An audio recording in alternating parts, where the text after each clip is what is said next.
ఒక రాజు దేవుణ్ణి ఎప్పుడైతే విసర్జించాడో మరెందుకు పనికిరాని జీవితము కలిగి చిట్ట చివరికి సామెతగా మిగిలిపోయాడండి.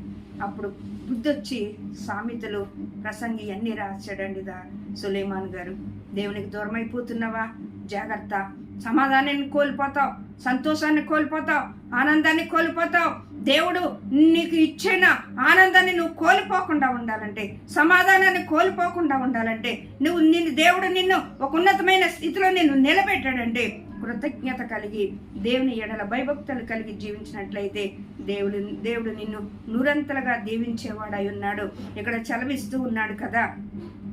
మరి అక్కడ ఆ కాపురస్తుల్లోనంటండి గొప్ప కల్లోలాలు పుట్టినాయి అంటండి. వారి పనిపాటలను బట్టి అంటండి వారు దేవుడికి దూరమైపోతూ వచ్చారంట. వారు సమాధానాన్ని కోల్పోయినట్లుగా మరి లేఖనాల్లో చలవిస్తూ ఉన్నాయండి.